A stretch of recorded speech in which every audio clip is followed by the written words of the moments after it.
Bonsoir, Controverse, notre nouveau rendez-vous d'actualité que vous retrouverez désormais chaque lundi dans la foulée de notre journal régional de 19 heures. Un débat entre moi-même, si je peux commencer par là, ce n'est peut-être pas très correct, d'Alexandre Andronis, Bonsoir. et en principe deux éditorialistes. Vous êtes là ce soir, d'Alexandre Andronis de Caraïbes News. Premier sujet évidemment, celui de l'actualité dont on vient de parler très largement dans notre édition. La question ce soir, la Guadeloupe est-elle réellement à l'unisson de la France après ces attentats de Paris qui, on le rappelle, ont fait près de 140 morts?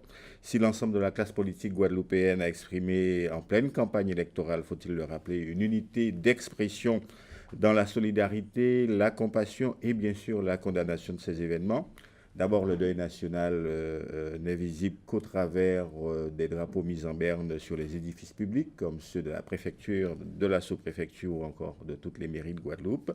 Le plan, l'état d'urgence, pardon, n'est pas appliqué dans tout l'outre-mer. Et aujourd'hui, on va le voir sur ces images, la minute de silence a surtout été observée dans les services publics, comme ici à la mairie de Pointe-à-Pitre.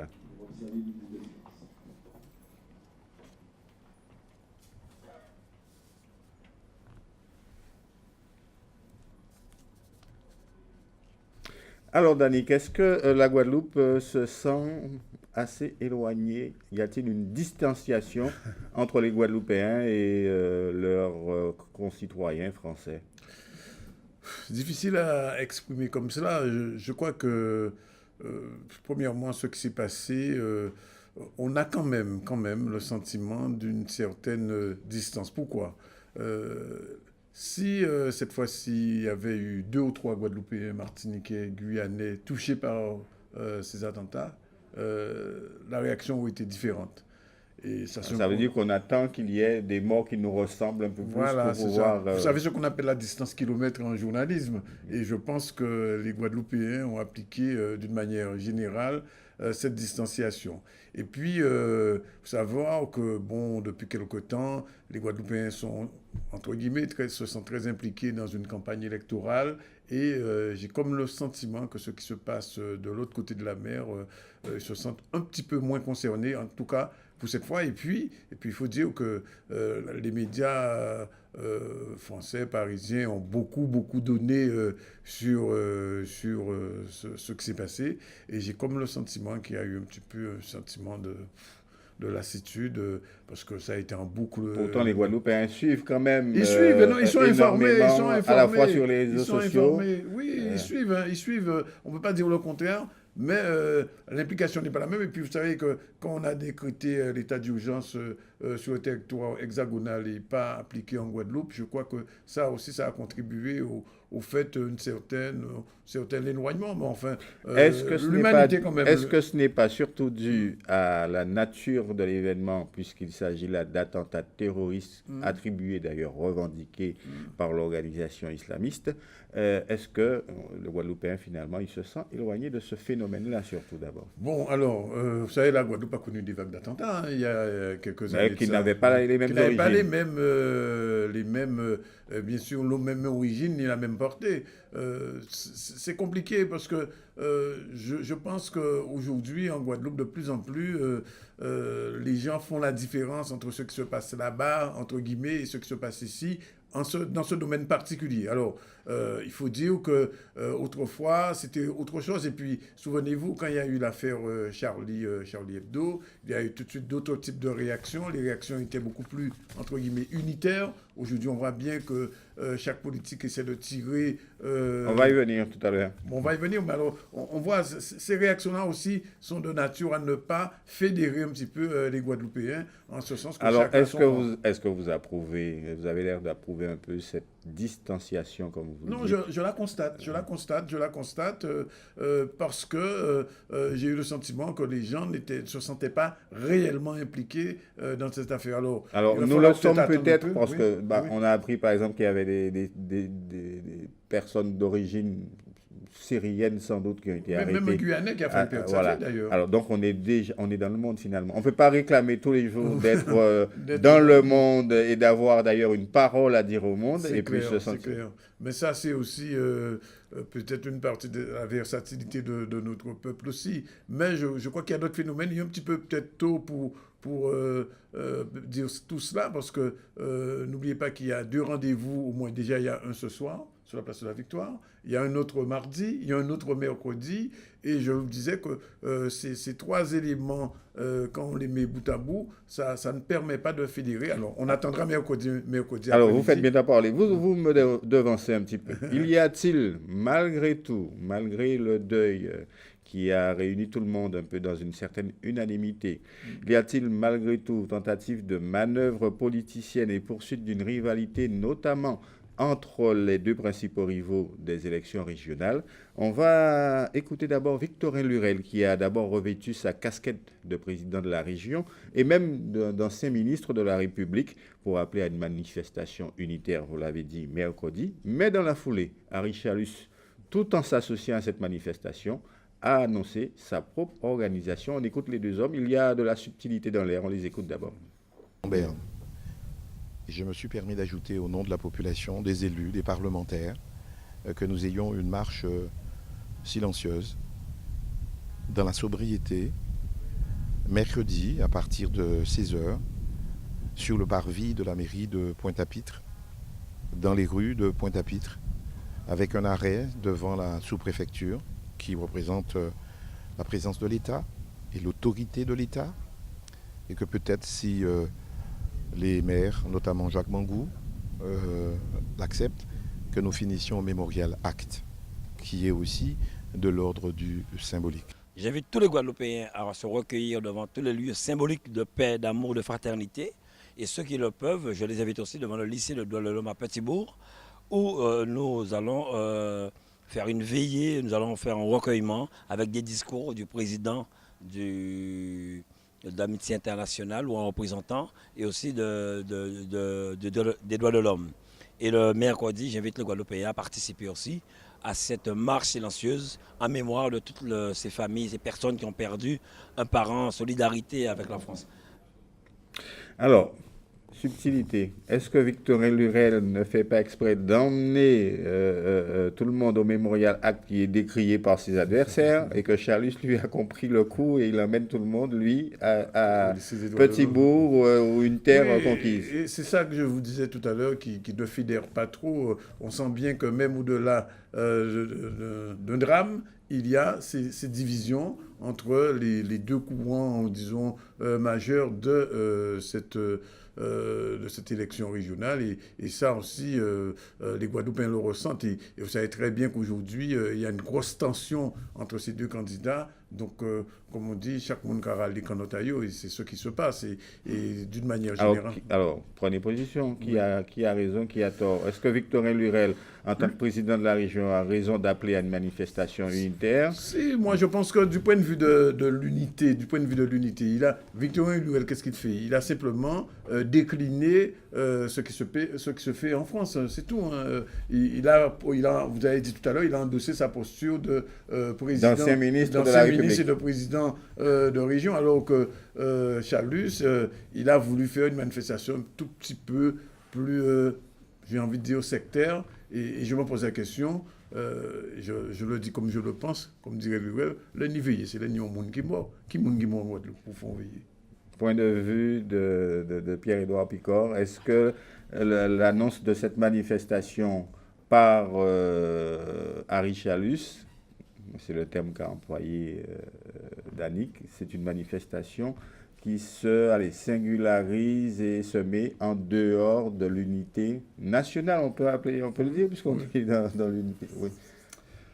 Je ne sais pas. Je sais que la campagne, disons, s'est mise en berne, on va dire, ça a été arrêté pour 3 jours. Plus ou moins. Plus ou moins. Mais la politique continue. Elle est sous-jacente. Et je crois que chacun, les 2 candidats, s'exprime avec sa tonalité propre. Victorin Lurel est citoyen républicain et il reste dans la ligne donc et puis il est dans sa position de président en exercice quand même. Et puis il est aussi, comment dirais-je, solidaire au-delà, disons, de la solidarité humaine. Il est quand même solidaire de ce gouvernement-là. Il en a été le ministre. Et je crois que Danick a raison de dire qu'il est dans la ligne droite de ce qui se ferait, disons, pour un républicain averti. Alors concrètement, vous ne m'avez pas dit l'un et l'autre si Harry Chalus a eu tort d'organiser cette manifestation demain. Mais, il veut se démarquer un petit peu, il ne peut pas montrer... Est-ce qu'on doit le faire? Mais c'est un peu comme Marine Le Pen qui a organisé sa propre manifestation. C'est son particularisme, on va dire. Pierre Picot le dit, derrière tout ça, sous-jacent, il y a la politique.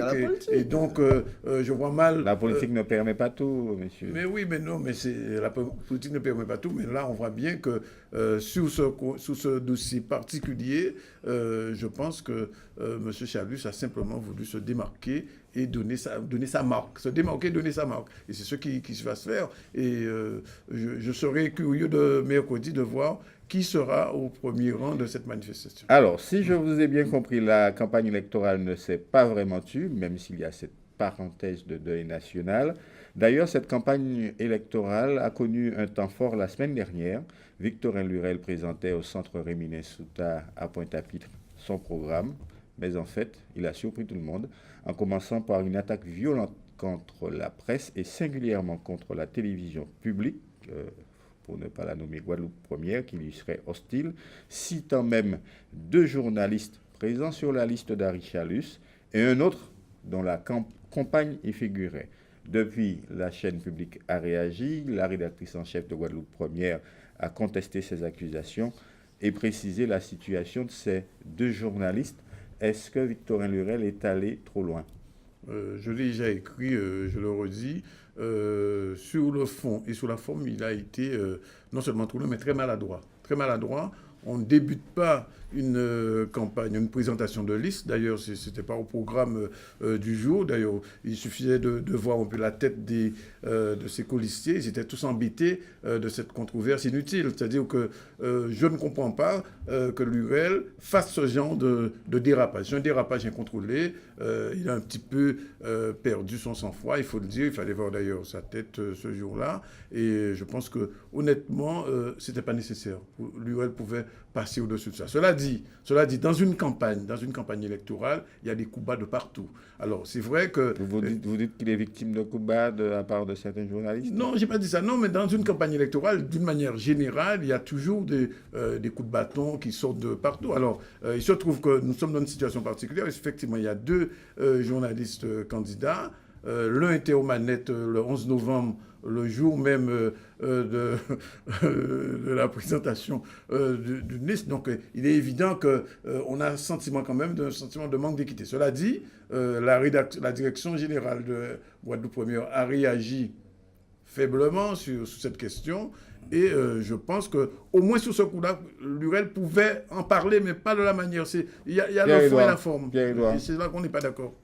Moi, je suis partagé. Je pense que c'est vrai, on ne s'attendait pas à cette déclaration. Il a pris le soin quand même de dire qu'il ne visait pas toute la presse, mais d'ailleurs, il a nommé les journalistes en question. Mais si vous voulez, moi, je n'aurais pas fait comme il a fait. Vous n'êtes pas... Je n'ai pas Lurel. Vous n'êtes pas Lurel et vous n'êtes pas en campagne électorale. Non, mais d'abord parce que je suis plutôt enclin à disons, ne pas relever ce genre de choses.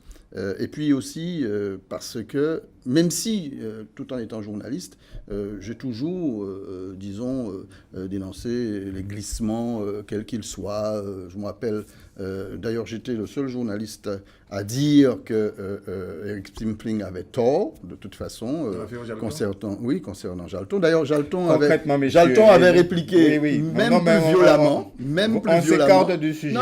Est-ce que Victorin Lurel a des raisons de croire, de penser que des Mais Danick journalistes vient de le s'attaquent dire. à lui, surtout Non, mais quand c'est pas- ces journalistes en question se retrouvent sur la liste de son principal Non, adversaire. on sait très bien qui est qui dans ce pays. On sait Ça très ne bien. répond pas à ma question. Non, mais alors, est-ce qu'il a raison?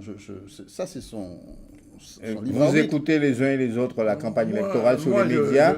j'ai Alors, écrit dans... y a-t-il des sur arguments Carnet valables de Créole, Victorien Lurel? que je ne suis pas du tout d'accord avec ce type de comportement. Et je signale en passant que Lurel n'a pas attaqué seulement les journalistes, il a attaqué un politologue. Et il a aussi attaqué le les sondage. sondeurs. Et les sondeurs. Mais ça, c'est Donc, devenu dans la habituel. foulée, c'est-à-dire qu'il a fait un package et ça, en tant que journaliste, je ne peux pas l'accepter. Je peux pas Alors, Bah, sur les sondeurs, bon, moi, je ne suis pas particulièrement convaincu, non pas de l'honnêteté du sondage, hein, mais de ce qu'on fait dire au sondage. Je veux dire... sondage, c'est un sondage. Non, mais, excusez-moi. Et moi, là-dessus... pas dire que je répète ce qu'il a dit, moi je l'ai dit avant. Quand dans un sondage, le nombre de personnes qui s'expriment est de moitié moins élevé que le nombre de personnes sondées, je ne sais pas si ce sondage a beaucoup de signification. Alors, un dernier mot sur les journalistes. Quand Victorien Lurel évoque un journaliste dont la campagne Oui. serait sur une liste, est-ce que là, il n'y a pas un dérapage? De toute façon, je l'ai déjà dit, c'est globalement tout ce qui a été dit. Je ne le conteste pas, je dis que ça a été maladroit et aussi mal dit sur le fond et sur la forme. Et je pense que si on se réfère à ce qui se passe autre part, j'aime pas comparer, mais imaginons un peu ce qui se passe en France aujourd'hui, où Sarkozy, ou Fillon, ou même Hollande sont systématiquement fusillés, entre guillemets, par la presse tous les jours. J'imagine mal Hollande, Sarkozy faisant un dérapage de ce type-là, et aucun journaliste français ne l'aurait accepté, et il aurait été mis à l'amende. Et je pense que notre réaction en Guadeloupe, je suis bien content qu'on puisse en parler aujourd'hui, est tout à fait salutaire, de manière à ce que, entre guillemets, la démocratie reprenne un peu ses rails, parce que là, Lurel a déraillé. Voilà. Alors, encore un dernier mot, si je puis dire. Est-ce que ce n'est pas le signe quand même d'un certain affolement chez Victorien Lurel? Pierre-Édouard d'abord. Il se sent, allez, moi je voudrais menacé. juste dire quelque chose à Danick. Je me rappelle fort bien de l'idylle Montebourg et comment elle s'appelle, cette journaliste d'origine martiniquaise, Audrey Pulvar. Oui. Elle a tout de suite été enlevée de l'émission qu'elle faisait avec Ruquier. Moi, je trouvais ça tout à fait normal. Donc, notre confrère de Guadeloupe Premier, au motif que sa compagne figure sur une liste, aurait dû être enlevé de l'antenne. Moi, je suis tout à fait de cet avis. Dernier mot. Alors, on a parlé beaucoup politique ce soir, même à travers le deuil national et la minute de silence. Est-ce qu'on peut terminer, allez, non pas par quelque chose de très gai, puisque je vais vous parler de défaite guadeloupéenne. Nos deux représentants au 7e tour de la Coupe de France ont tous les deux été éliminés. Le CSM en déplacement à Mulhouse s'est fait sortir par le FC Mulhouse, club de CFA, 2-1 à Mulhouse donc. Et l'Étoile de Morne-à-l'Eau à domicile entre guillemets, c'était au stade des Abîmes. Pareil, 2-1 face à un club totalement inconnu, l'UJA Maccabi, un club de la région parisienne qui évolue en CFA2. Le football guadeloupéen n'a plus de niveau. Vous êtes tous les deux d'ailleurs des amateurs de football. Je vais vous faire une petite confidence. Vous savez, quand j'ai joué à l'UJA, oui, en plus, quand j'étais étudiant et que j'habitais à Alfortville, effectivement, j'ai joué à l'UJA, c'est un club arménien, l'Union des jeunesses arméniennes, qui depuis lors a rejoint le Maccabi. Ce qui tend à nous confirmer que ce n'est pas un club de très haut niveau, quoi. Voilà. Je vous laisse dire. Non, cela dit, je ne suis pas étonné de ce genre de résultats. Chaque année, c'est le même. Alors, qu'est-ce qui ne va pas dans le football guadeloupéen? Avant, on pouvait accrocher un club de 3e division, voire même de 2e division. Le guadeloupéen n'est pas au mieux de sa forme en ce moment. C'est pas. J'enfonce une porte ouverte en disant ça. Je pense que Pierre-Édouard, qui est amateur de football du dimanche, pense pareil. Oui, seulement du dimanche. Pierre-Édouard, votre analyse, qu'est-ce qui ne va pas dans le football? Je ne répondrai pas sur ce dernier détail, mais Danick connaît. Non, il faut. Enfin, moi, je pense qu'on ne peut pas espérer des miracles. Il faut les causes. Je pense que si on parlait des causes, on irait plus vite.